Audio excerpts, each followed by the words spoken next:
Assalamualaikum warahmatullahi wabarakatuh. Perkenalkan, nama saya Muhammad Aram Surya dengan NIM 2205040146. Pada hari ini di pelajaran pengantar ilmu hukum saya akan menjelaskan mazhab-mazhab hukum atau berbagai aliran hukum. Sebelumnya, mazhab-mazhab hukum sering juga disebut aliran-aliran hukum. Dengan mempelajari mazhab-mazhab hukum, kita dapat mengetahui pendapat para ahli hukum dari berbagai aliran hukum yang berusaha untuk menjawab pertanyaan, dari manakah asal hukum itu, mengapa hukum itu ditaati orang, dan mengapa kita harus tunduk pada hukum. Harus diakui bahwa hukum adalah sesuatu yang sangat kompleks karena ada begitu banyak mazhab atau aliran yang berbeda-beda. Setiap aliran menjabarkan pemikiran-pemikiran para ahli hukum sesuai dengan zamannya. Masing-masing suatu pemikiran bisa jadi sudah tidak sesuai dengan perkembangan zaman. Namun, pemikiran yang lama tersebut tetap menjadi buah karya yang berharga untuk dikaji ulang terus-menerus, dan boleh jadi suatu saat nanti pemikiran tersebut akan kembali hadir dalam satu bentuk yang baru. Mazhab-mazhab atau aliran-aliran hukum meliputi aliran hukum alam, positisme hukum, utilitarianisme, mazhab sejarah, sociological jurisprudence, realisme hukum, dan Rechtslehre. Yang pertama, aliran hukum. Aliran hukum alam berpendapat bahwa selain hukum positif yang merupakan buatan manusia, masih ada hukum yang lain, yaitu hukum yang berasal dari Tuhan. Hukum yang berasal dari Tuhan itulah yang dikenal sebagai hukum alam. Hukum positif yang berlaku di masyarakat tidak boleh bertentangan dengan hukum alam, karena hukum yang berasal dari Tuhan dianggap lebih tinggi dari hukum yang dibentuk oleh manusia.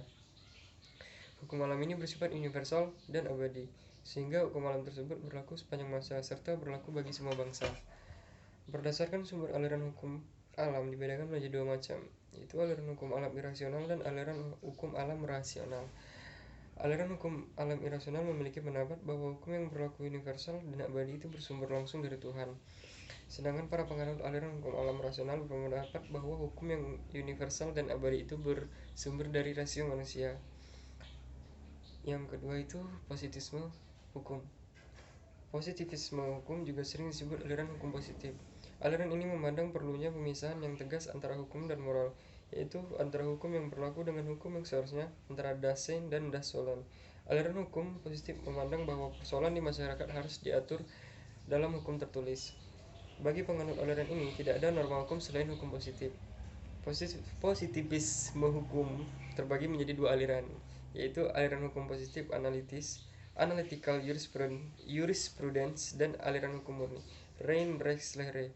Aliran hukum positif analitis dipelopori oleh Austin. Aliran ini memandang hukum sebagai perintah dari penguasa yang mewajibkan beberapa orang atau seseorang.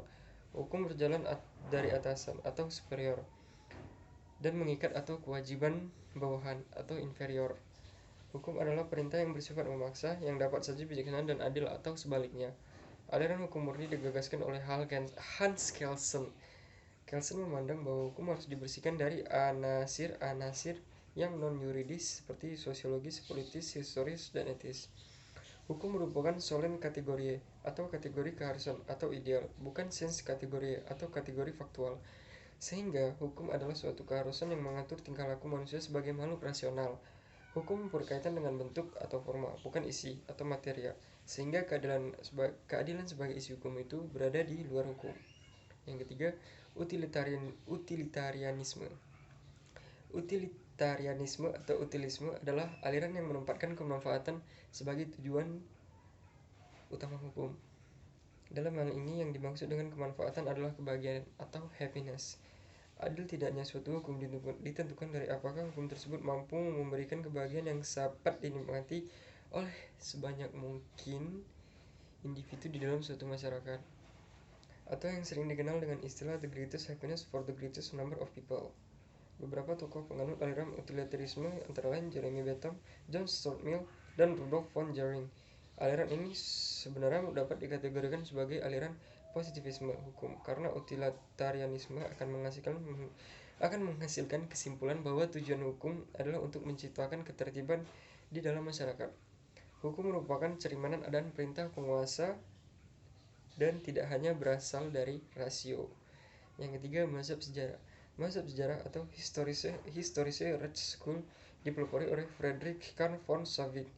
Aliran ini timbul sebagai reaksi terhadap aliran hukum alam yang hanya mengandalkan jalan pikiran deduktif dan tidak mempertahankan fakta sejarah, kekhususan dan kondisi nasional.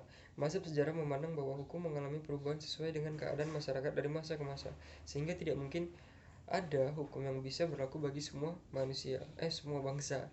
Aliran ini juga berpendapat bahwa hukum timbul karena perasaan keadilan yang terletak di dalam jiwa bangsa.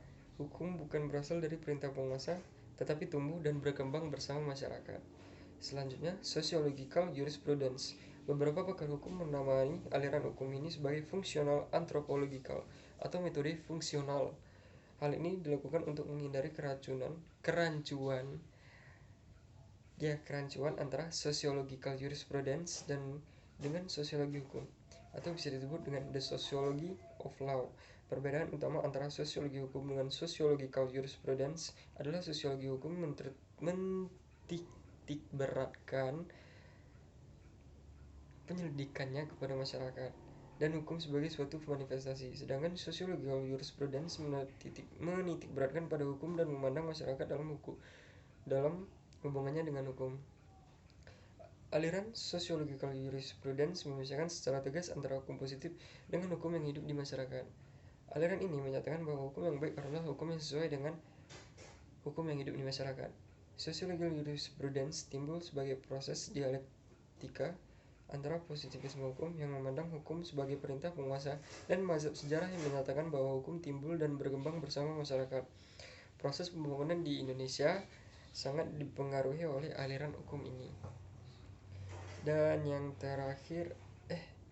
keenam, realisme hukum. Aliran ini sering diidentikan dengan pragmatic legal realism yang berkembang di Amerika Serikat. Realisme hukum memandang bahwa hukum adalah hasil dari kekuatan sosial dan alat kontrol sosial. Hukum dibentuk dan kepribadian manusia,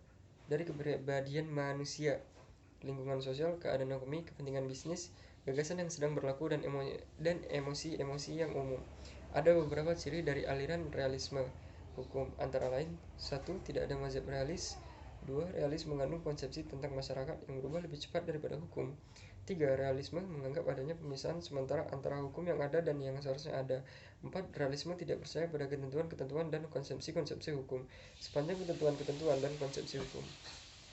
Dan yang terakhir, realisme menekankan evolusi setiap bagian dari hukum dengan mengingatkan akibatnya. Dan yang terakhir, Freire atau ajaran hukum bebas berpendapat bahwa hakim mempunyai tugas menciptakan hukum. Penemu hukum yang bebas tugasnya bukanlah yang menerapkan undang-undang, tetapi menciptakan penyelesaian yang tetap untuk peristiwa konkret, sehingga peristiwa-peristiwa berikutnya dapat dipecahkan menurut norma yang telah diciptakan oleh hakim. Baiklah, itu saja yang saya dapat saya sampaikan tentang penjelasan dari mazhab-mazhab hukum. Kalau ada yang kurang mohon dimaafkan. Wassalamualaikum warahmatullahi wabarakatuh. Wassalamualaikum warahmatullahi wabarakatuh.